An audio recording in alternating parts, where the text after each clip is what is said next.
Welcome to Lake Cumberland Amateur Radio Association. You can find us at LCARA.net, on Facebook, on YouTube, and on Instagram.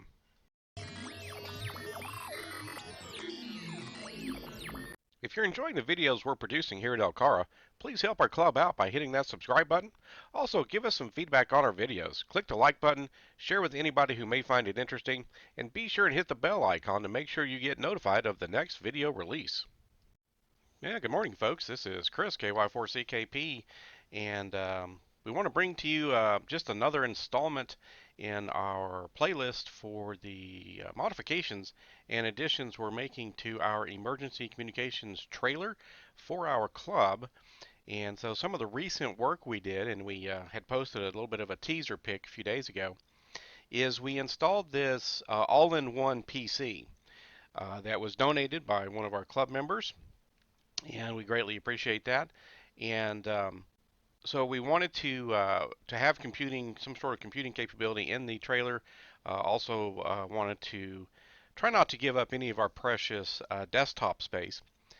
So this was a perfect solution for us. And so we, KY4 BDP Brian and I went out to the LCARA worldwide headquarters and fabricated some brackets and some different things and got not only this panel PC going, but also an additional monitor that's being driven by this PC, as we'll see in this clip coming up.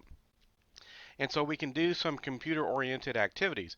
We're going to have programming cables for a lot of various types of radios, so we can do programming on the fly or on the spot. We're going to be able to run software-defined radio, and who knows what else. It's just going to open up some great capabilities for us. And so, again, we fabricated some brackets. There's the little monitor that Brian donated, and we put that over on the floor-to-ceiling rack over on the right-hand side. And again, as we'll see, we fabricated some brackets, one to help hold this smaller monitor in place, and then the brackets you kind of saw there for that all-in-one PC system. And of course, with the help of Don, AC4DM, our club president, and had a real good time and made a lot of progress that day, and have even done some work since this. And of course, we'll be documenting that pretty soon as well. I know we've got a number of folks kind of following along with what we're doing with our trailer, just to get some ideas on the kinds of things that you might look to do and ways that you might do them. And of course, it's a lot of fun to work on the trailer, and then of course actually get it out in the field and in the public and use it. And we do have an event coming up in September that we want to try to have as many things ready as possible for that event here locally. And we did get it out, of course, for Field Day 2020 as well. And then, of course, we had that video up. So, again, our goal was to get some computing capability in the trailer, and so we've accomplished that. And again, it's going to open up the ability to program radios on the fly. We're going to have some software on this. Again, a collection of programming cables. SDR, we'll probably run a SDR, either an SDR Duo, RSP1 Duo, or the RSP1 Alpha, or some sort of an SDR, so that we can, be able to visualize the kinds of traffic that are happening on various bands any given day. It's always good to have that and see that, but it can also be a pretty dramatic demonstration for the public and for people that may be newer. Because that's kind of, for a lot of us, I think, an exciting way to enjoy ham radio is to use some of the modern computing and capabilities that are out there. So here you can see both the panel monitor installed in its bracket, and we'll see how we built that, and then also that little monitor up in the rack. And whether it's displaying weather information, 2-meter propagation information, just whatever you can kind of think of that we would normally do from the PC side of things. We'll have some sort of connectivity, whether some sort of just cell phone connectivity or hotspot, and then of course the regular radio type activities will be happening as well. So again, we had a lot of fun to fabricate these things. Had to brainstorm a number of solutions and just kind of look around the shop. It was amazing we were able to get all this done and didn't even have to make a single trip to a hardware store. I know if we had been at my QTH or Brian's QTH, almost any project we work on, there's at least one, if not three, trips to a hardware store. But we managed to come up with some various kinds of extra and scrap materials and put all this together there at headquarters. So here we're just putting up the tray. We had several of these trays to go with these basically 19-inch rack mount rails that Don had picked up years ago, and we've cut them to fit various situations. Still have some of it left, but we're just using regular rack 19-inch rack mount type uh, of the shelving here, and we measured for that little monitor that Brian donated there, and then cut a little piece, as we'll see in a minute, cut a little piece of kind of C channel or U channel to sort of hold it at the bottom, and then a simple bungee helps hold it at the top. So again, a secondary monitor driven from the panel PC that we can use, and just display whatever's of interest that day or for that location. So we used a number of tools, and we'll kind of see some example in a couple of video clips. Use a number of tools. If you don't have the specific tools you see here in the video, there's usually handheld or other ways you could cut the metal or drill holes or whatever it is. So there's that fairly small piece of kind of C channel or U channel that we use to as a bottom bracket to hold that monitor. It ended up being just about the exact width that we needed to hold the bezel, plastic bezel of the monitor, and so we measured and just cut it to length. And we used a nice bandsaw for that. I used the bandsaw to cut the 19-inch rack components, as we'll see that we use for the panel PC. You could use a hacksaw, a regular hand hacksaw, or a Dremel tool, or an angle grinder. I mean, there's a lot of ways you could cut the metal. We just happen to have this bandsaw, basically handy. So that's the good news is nothing we did couldn't be done with regular hand tools and other things. So yeah, we just set up the bandsaw. We had measured, the lengths that we needed, and of course all this was aluminum, so made really quick and easy and short work of cutting the various pieces that we did for the projects that day. Here we're using just a drill press to put in some holes and things. Again, you could use a regular hand drill. It's a little easier and potentially more accurate to use some of these other bench type tools or even floor standing tools. But again, I don't think there was anything we did that day that we couldn't have done with hand tools and stuff. If you've got some of these other tools available, that's great. But we know, of course, not everybody does. We're pretty fortunate to have a pretty good shop out there at the headquarters. And so we take advantage of that when we can. So yeah, drilled our various holes that we had pre-measured and put them in the shelving as well, because that U channel, that C channel, it's going to get screwed into this shelf again to be a nice stable bracket to hold the bottom edge of that small monitor that we saw earlier, and then it fits pretty snugly up at the top, and just kind of a bungee cord holds it in place, and easy to take down for transport whenever we're moving the trailer or whatever it is, and then very quick and easy to put it back up again once you're on site and you're ready to start displaying whatever information. So again, whether it's weather or whatever.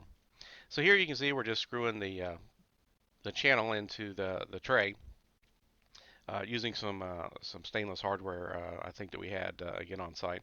Again, we got kind of lucky. Didn't have to run out to a hardware store, but that is not always the case. Sometimes we do, of course, just like any of us usually do. But we got that little C channel put up in there, and that row of LEDs you see right at the top there, that's part of a little bit of a future project that's going to be motion activated. So when you first walk in the trailer, on site or whatever, that'll be directly connected to 12-volt battery source and have a little motion sensor. So when you first walk in, you'll have light in the trailer, just some initial light, so that you can turn things on and then start getting the house lights and those kinds of things turned on. So we'll cover that in a future video, I'm sure. So again, we were testing the fit of that monitor, and it turned out great. When it's in there and you have just that bungee on there, it's nice and stable. It's not going to go anywhere. You could travel with it that way, I'm sure. We may take it down for travel, but I think it actually would work just fine like that. And so here we can see it again with the panel PC over on the left. And again, we're going to be able to, program radios, check weather, check propagation, check, the DX clustering, see who's been spotted, who's activated, all kinds of things.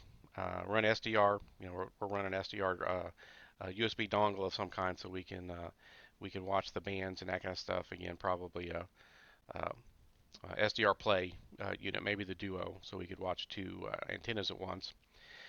Now the brackets for the all-in-one PC, we were thinking about this for quite a while, and trying to, because it's kind of thick. It's not easy to see, but if you can imagine how a lot of TVs and things are, it's not super thick. It's not like the old CRT monitors, if you even know what a CRT is, but it's fairly thick. You can kind of see it here. This was our teaser pick, so we needed something deep enough to hold it. And so we were looking at all the different kinds of scrap and stuff that Don had, and had seen this. Of course, we've worked with this 19-inch rack rails. Put the little racks there on that table and the floor-to-ceiling rack, and we've used it in some other applications. And I said, well, Don, I said this is probably kind of, and I have to use my air quotes, and I know you can't see them. I said this is going to be kind of an expensive use of a material, maybe. I said, but this these rack rails are just about the perfect width and everything to use on this panel PC. And we thought about it and talked about it a little bit, and it was like, well, yeah, you know what it is? It's pretty much the perfect material. And so we went ahead, since he had some, and again, just made some measurements and cut it to length on the bandsaw, just like we did the smaller piece earlier. Again, it's aluminum, so it was quick and easy to cut it. And as you can see, it turned out almost perfect, almost a perfect depth and everything to be able to hold that. And so the concept, we already have this little rack. You can kind of see it there on the left. We built these. You can kind of see them there. Some extensions that we can bolt onto that rack. So here we're just, we've cut and we're drilling the 19-inch rails. But the concept was we built the extensions for that rack that's on the desk to come up and hold these new rails. And we've measured everything.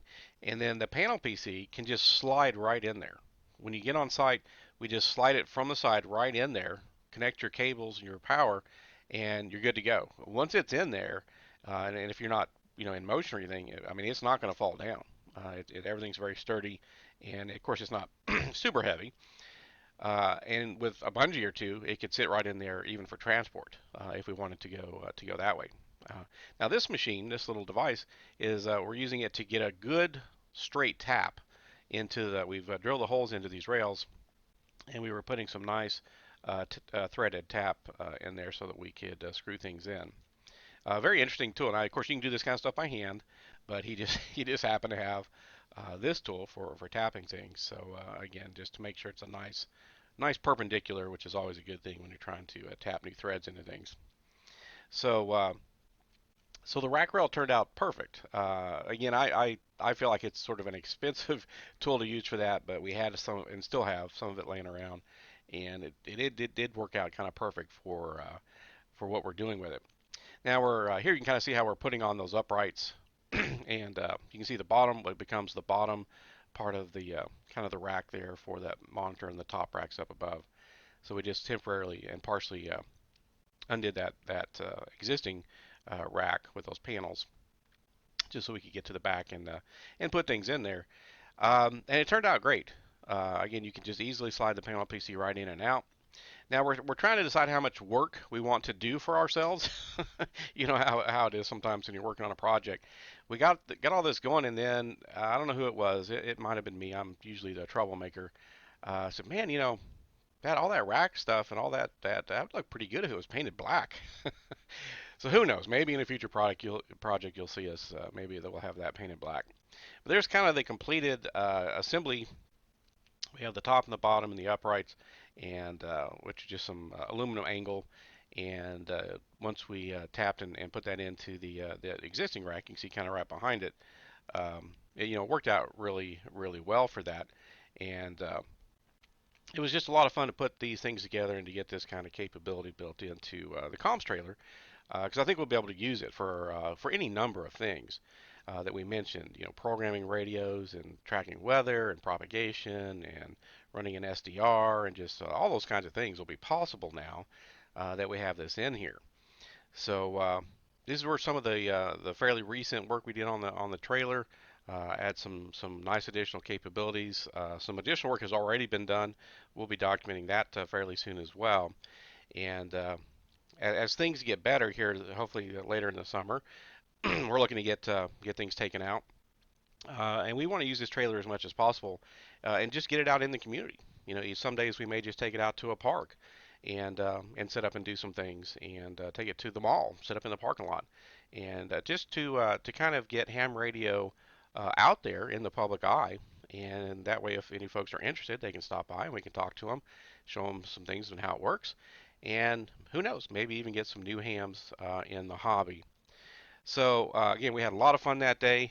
It took a few hours because again there was a lot of brainstorming in that process, but everything seemed to turn out really well, and added some great new capabilities to the trailer. So again, we'll keep you folks updated with the changes we make to the trailer as we go along. We've still got quite a bit more we want to do, and of course as we get it out and use it, we'll be documenting a lot of those activities as well. So that pretty much is it. We'll wrap this one up. This is Chris, KY4CKP, for Lake Cumberland Amateur Radio Association 73.